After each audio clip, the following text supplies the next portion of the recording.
Former South Sudan First Vice President Riek Machar calls for an armed struggle against the government of President Salva Kiir. Millions of people are expected to watch the first nationally televised debate Monday between Democratic presidential candidate Hillary Clinton and Republican candidate Donald Trump. And thousands of people throng the new Museum of African American History and Culture in Washington, D.C. Africa 54 starts right now. Good evening and welcome. I'm Vincent Makori. This is Africa 54. Now first to East Africa, where former South Sudan First Vice President Riek Machar has called for an armed struggle against the government of President Salva Kiir. Now that's a move that could mark a renewal of the country's civil war. The call came in a statement issued over the weekend following a meeting in Khartoum of Machar's Sudan People's Liberation Movement in opposition.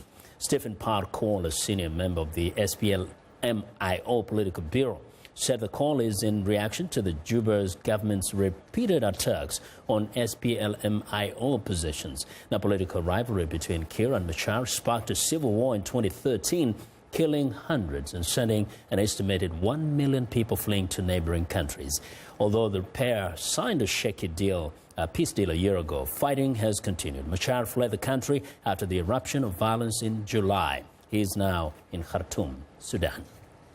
Well, in Gabon, there is an uneasy calm on the streets of the capital, Libreville, on Monday, on the third day after the country's constitutional court rejected an attempt to overturn a bitterly disputed election. Gabon's newly re-elected president, Ali Bongo, said after the court decision on Friday that life would return to normal and that it is business as usual. But on Sunday, soldiers were deployed along main roads and a helicopter hovered over opposition leader Jean Ping's headquarters in a city that has been bracing for another explosion of violence. Ping swiftly rejected the court ruling as biased, and many Gabonese feared a return to the violence. However, the opposition leader, whom authorities have threatened to arrest for inciting violence, has so far refrained from calling people onto the streets. Now, VOA's Idrissa Fall recently returned from Gabon, where he covered the disputed elections, and now joins me in studio. Idrissa, welcome back. Thank you. Now, first, are you pleasantly surprised that there is no violence on the streets of Libreville? Well, yes, because whenever you have violence and dead people, I think it's a good thing. But why Gabon stays so calm? That's an easy question. Because everybody was expecting this. By Friday, there was a lot of tension everywhere. Even the Gabonese themselves, because by Friday, all the streets were empty. People went to do shopping, provision, just in case. And when the Constitutional Court proclaimed the result Saturday, well, nothing happened so far. Could this be a credit to Jean Ping, that perhaps he hasn't really actively called people to violence, or to at least protests? There are different reasons, because I know first Jean Ping called the people not to go on the street. The second thing is, as you said, there were a lot of troops everywhere, meaning that if somebody come out, we're going to do what we're going to do. And the third thing, if you remember when they proclaimed the provisional result on August 31st, people went out, a lot of people were killed. And until now, there are a lot of arrests going on. Even the U.S. Embassy in Libreville denounced those arrests. I think those factors combined can explain why it is so calm. Yes. Now, you were there. You've covered so many African elections and conflicts. Did you get the sense that things seem to be just the same? Nothing changes? Some Gabonese think that, because most of them said they were tired of the bongos for 50 years, and they voted. Most of them said that they did not want their vote be stolen. And right now, the country is kind of divided, you know. Jean Ping is saying that he's a president, elected president, and tomorrow, Tuesday, Mr. Bongo going to be sworn in. And the international community, most countries, they took notice of the decision of the court, and nobody knows where this country is heading. Now, the African Union said it was sending a mediation team there. Now, the mediation team, and then we had a court ruling.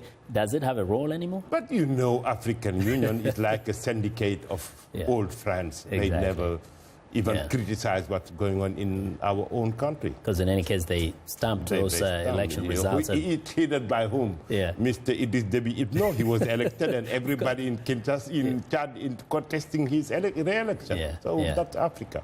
Anyway, generally, what's your feeling or your assessment of, the situation in Gabon, if you were to project beyond now? You're going to have a political crisis, and I hope it will not become violent. Schools are going to open very soon. I'm sure you're going to have social riots, things like that. The economy is not doing well because they rely on oil, and the price of oil is going down. So you're going to have a kind of crisis. And where is it heading? I don't know. Yeah, one young man was saying, how can I be born and find bongo, and now I look ahead, many more years ahead of me is still bongo. So I guess people are kind of tired, but we hope there won't be any violence. Idris, thank you very much for coming back safely and sharing all these perspectives with us. Well, that's VOA's Idris Safar, who recently returned from Gabon, where he covered the disputed elections there. Well, many Zimbabweans are finding it increasingly difficult to live in a country where widespread cash shortages, high unemployment, and delays in public sector salaries continue. Zimbabwe's economy is also stagnating, while the budget deficit is ballooning. 4 out of 5 workers in Zimbabwe have no job. Musache Mapunguri is one of them. He used to be a civil servant. Simple things as food on the table is just a mammoth task to have. I tell you, people are living on 1 meal. You know what I mean? Just 1 meal per day. Zimbabwe used to be the breadbasket of Africa. Now, 4 million people are facing food shortages. It is in the grip of its worst drought in a generation, and cash is running out for Zimbabwe's leaders too. The government of Zimbabwe is spending up to 97% of its revenue on the wage bill. That leaves 3% for, capital projects and investment into infrastructure and other sectors of the economy. President Robert Mugabe blames Western sanctions imposed on his government for alleged vote rigging and human rights abuses. There have been no IMF funds since 1999. The Zimbabwean economy is slowly sliding into recession. I think the honeymoon that we saw between 2009 and 2012 is over. It wasn't much of a honeymoon anyway, and anger is growing, with many protests, some becoming violent, being organized via social media. I could see this coming, and like I said, something has to be done. 92-year-old Mugabe has promised to slash public spending, with a budget deficit set to top $1 billion this year, 6 times the initial projection. He has to do something. Now, on a positive note, African capital markets are now attracting both local and international private equity. Rwandan Finance Minister Cleaver Gatete explained why when he spoke to VOA's Henok Fente on the sidelines of the United Nations General Assembly in New York. Initially, the governments were the movers of the economy. But as the economy continues to grow and we are getting more of the middle income, we need the private sector to be leading. But the private sector have to get money from somewhere. And what has been lacking on our continent is actually the capital market to be able to drive and mobilize resources for the private sector investment. And this is what is happening. In our own countries, we've been establishing our capital market. And I was saying in the conference here, is that really each country developing their own capital market is not sufficient. But at the same time, I think what is more sustainable is what we are developing in East Africa, where we are trying to interlink all the capital markets in the region so that there is a clear payment system that is established, there is a clear trading platform that is established, and then the rules of the game that are the same for the whole region being treated as local people, so that you can now have the economies of scale to boost those capital markets. And that way then they can be able to attract resources that can be used by the private sector for investment.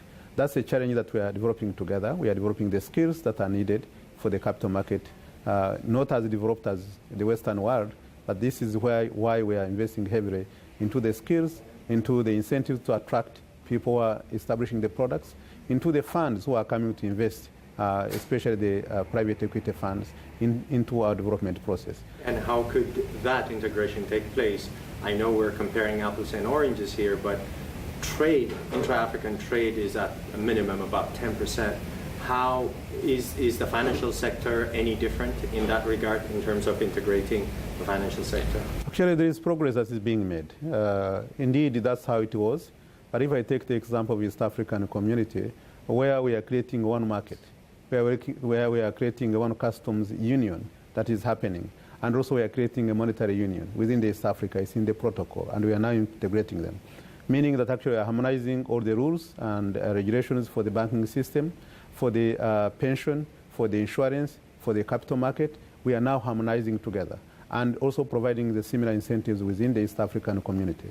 And also within the region, actually there is progress that's being made, where the East African community, the common market for Eastern and Southern Africa, and also for the SADC, which are coming together now as one to make sure that they harmonize their own rules, their own processes and procedures, and this is helping to make sure that there's no duplication of efforts within that kind of region, which is quite a big one.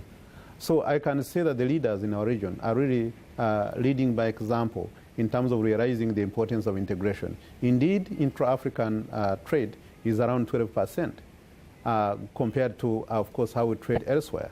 And that's why there is heavy investment in the infrastructure, also removing certain barriers of trade, such as requirement for the visa. In some parts of East African community, there is no requirement for even a passport.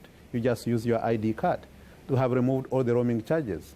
We are also, once you enter one country, you can also go to other countries without requiring another kind of visa. We have removed all the roaming charges. So there are steps that have been taken in terms of making sure that you make it easier for people to move, for people to trade, for the money to flow, since we have inter-East African payment system that has been accepted, where we don't have to change money through the US dollar and then back to local currencies. So there are steps, but we need more. I'm sure there are steps. The African Union is coming up with this free movement agreement. And in a conversation that I had with the former president of the African Development Bank, Donald Kabiruka, he was stressing the fact that even though some governments do not want to liberalize the sector, especially the financial sector, they just cannot let go. How is Rwanda doing it, coming from the same platform? Actually, in Rwanda, in terms of liberalizing the financial sector, for us, it is highly liberalized. And actually, even the capital, we follow the international standards in terms of regulating our financial market. But also for the capital, you can bring in an amount, you can take out an amount. It's by law. So it's highly, highly liberalized economy. And that's why highly integrated. Well, that's Rwandan Finance Minister Cleaver Gatete speaking to VOA's Henok Fente. Well, we want to know what you think about Africa 54 and the stories we covered. Join the conversation on Facebook. The address is Africa 54. And check out our headlines 24/7 on voaafrica.com. Find me on Twitter at VOA Vince Makori. Coming up, thousands of people throng the new Museum of African American History and Culture in Washington, D.C. Stay with us.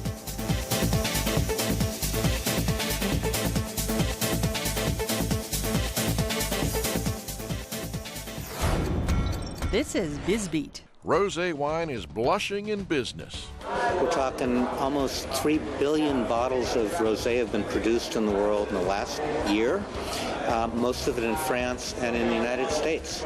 Dan Fredman, Malibu Coast Vintners and Grape Growers Alliance says people love rosé.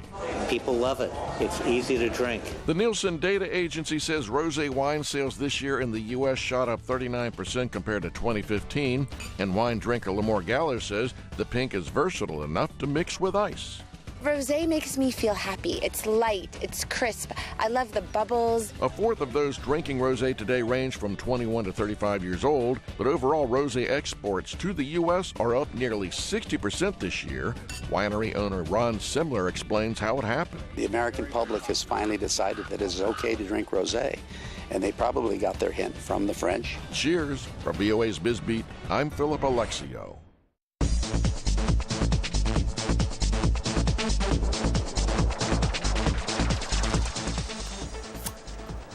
Well, welcome back. Now, President Barack Obama led the nation in dedicating the Smithsonian's National Museum of African American History and Culture.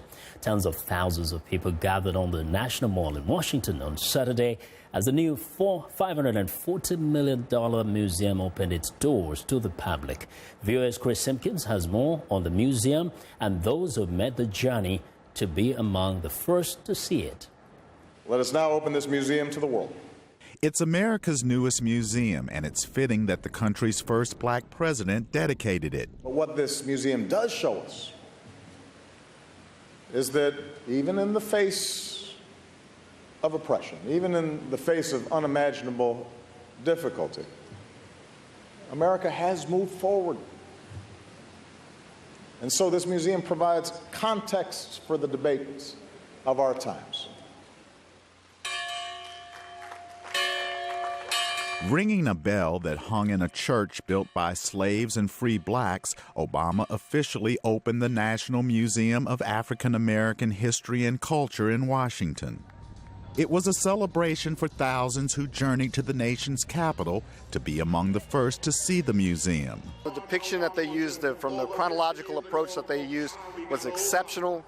The museum takes visitors on a journey through time, from the dark chapters of slavery through racial segregation and discrimination. And a lot of people don't want to talk about slavery, but I think it's very important because, our ancestors came from Africa. They were brought over here. They were slaves, and I don't think that it's something to be ashamed of. I think it's, I think that they're very strong that they made it this far.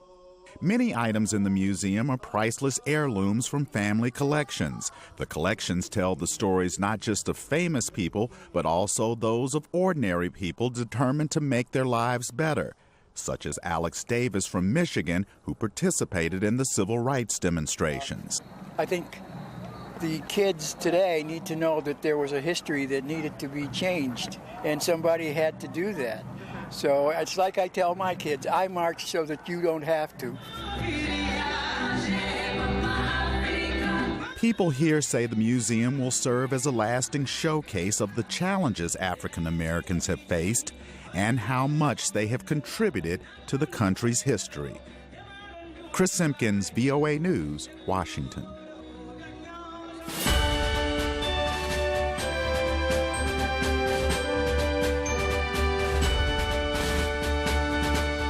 Well, turning now to the race for the White House, Democratic presidential candidate Hillary Clinton and Republican candidate Donald Trump face off in the first of three nationally televised debates Monday in Hampstead, New York. Now, the Clinton-Trump showdown is likely to be one of the most watched events of the U.S. presidential campaign and could have an impact on the outcome of what has become a close race for the White House. VOA national correspondent Jim Malone has a preview from Washington. The first debate will be a key moment for Republican Donald Trump, who has closed the polling gap in recent weeks against Democrat Hillary Clinton. We will make America strong again. We will make America safe again. And we will make America great again. Thank you. God bless you. Thank you. Clinton looks to the debate to reassure her supporters and to push her message of wanting to build a more inclusive economy. We're all of value. In the United States of America, the greatest country in the world, we believe everyone is created equal. The debates loom as a potentially game-changing event, says Matthew Dalek. Right now, the election is closer than a lot of people anticipated, and so it matters a great deal for both of them. Televised presidential debates began in 1960 with Richard Nixon and John Kennedy. And over time, the debates have had an impact on some presidential elections, says Jeremy Mayer. In a normal year, the debates are one of the only ways to move the needles after the conventions. They're the moment where more people tune in and watch. Both Trump and Clinton performed well in their respective party primary debates earlier this year. But Trump's unpredictable nature presents a challenge for Clinton, says Stephen Wayne. The thing about Donald Trump is that he is not as disciplined as Hillary Clinton. If you get under Donald Trump's skin, he's apt to react in a very personal way. Both contenders suffer from high disapproval ratings from voters, and the debates represent both opportunity and risk, says Jeremy Mayer. What a debate can do is give a candidate a second chance to make a different impression or cement a negative impression. There will be a total of 3 presidential debates and 1 face-off between the 2 vice presidential candidates, Democrat Tim Kaine and Republican Mike Pence. Jim Malone, VOA News, Washington. Well, as the U.S. general elections heads into its final stretch, candidates worry that a growing sense of apathy among one of America's most powerful voting blocs, the millennials, that's generally people born between the early 1980s and early 2000s, may result in a dismal showing at the polls. At Hofstra University, 11 kilometers east of New York City, on the site of the first U.S. presidential debate, students explained their concerns to VOA's Ramon Taylor. What's being written here and Clinton versus Trump?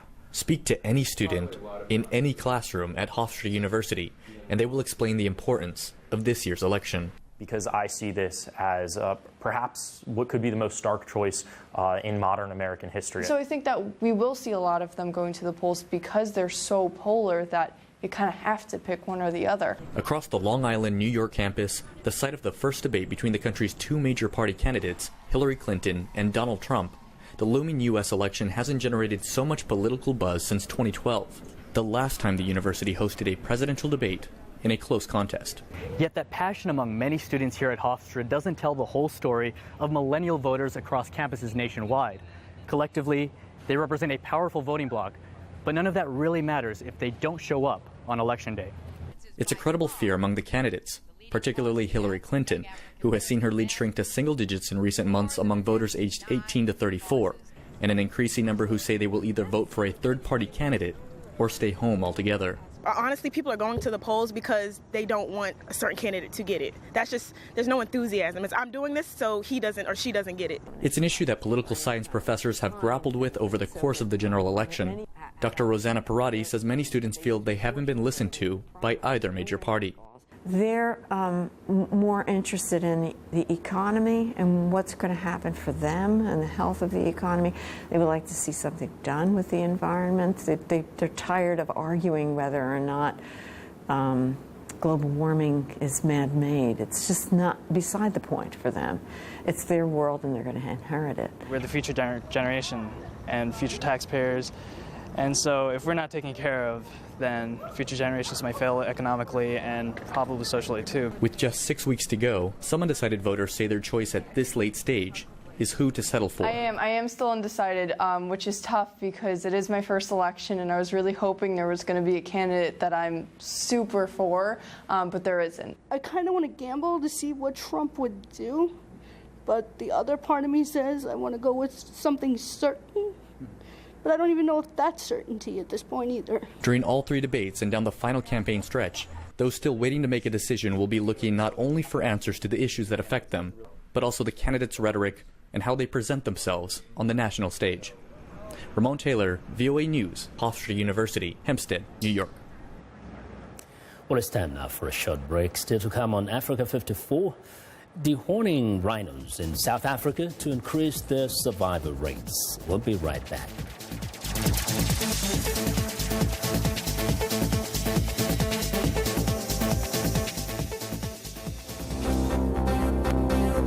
If you've just joined us, I'm Mariama Diallo, and here is a quick recap of today's headlines. Pope Francis meets with Congolese President Joseph Kabila, and the Vatican insists that the DRC's government use respectful dialogue to end violent clashes with the country's opposition.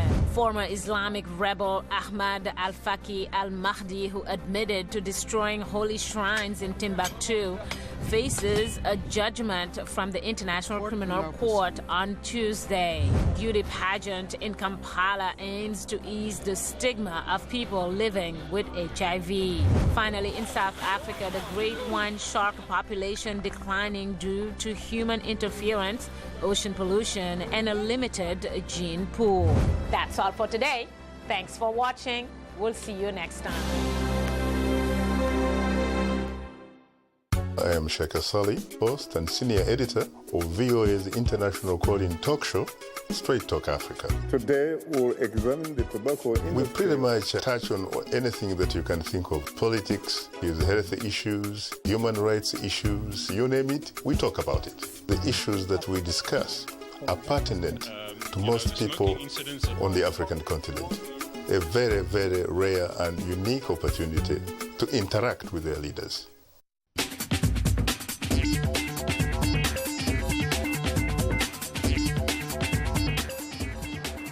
Welcome back to Africa 54. I'm Haiti Adams Fitzpatrick. Here's what's trending. You know that saying, if you can dream it, you can do it? Well, plus-size fashion is all the rage in Japan, where extra-large men took to the catwalk in downtown Tokyo. The fashion show was meant to help break down obesity taboos. It features models weighing over 100 kilograms. They walked, they twirled, they posed in fabulous fashion. The national average weight for an adult male in Japan is about 66 kilograms. Show organizers say this year's event was so successful, they hope to make it an even bigger one in 2017, featuring both male and female models. I think they look fabulous.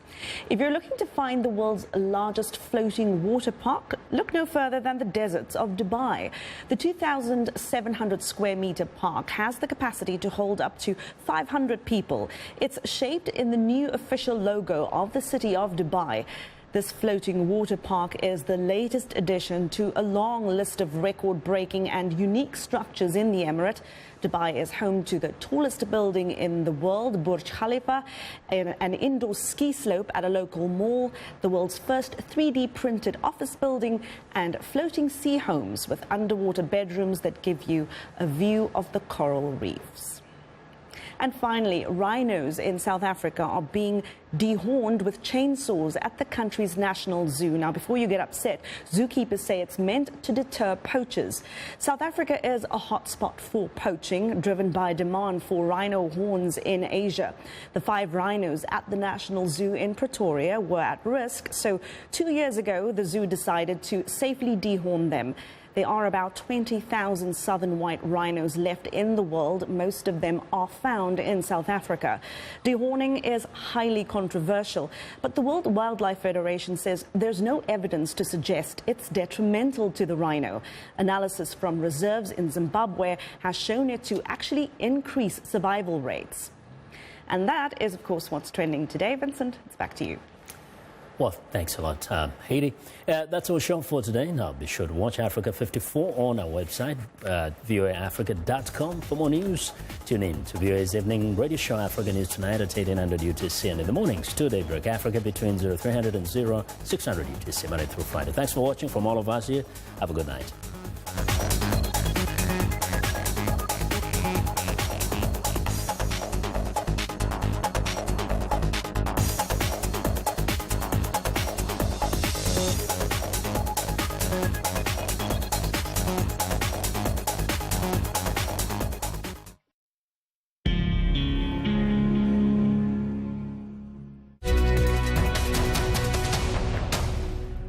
Welcome to the Voice of America's News Words. Does this word mean something good has happened? Unleashed. The president is sending Secretary of State John Kerry to the Middle East to help build a coalition to defeat the militants who have unleashed a wave of violence that has included attacks on Iraq's Christians and other minority communities, and recently the videotaped killing of American journalist James Foley. Unleashed means to let something very powerful happen quickly. It is like taking a leash off a dog and letting it attack someone. In our story, the militants unleashed or set off a wave of violence. Usually, unleashed does not mean something good. So, The next time you hear the word unleashed, you will know what this news word means.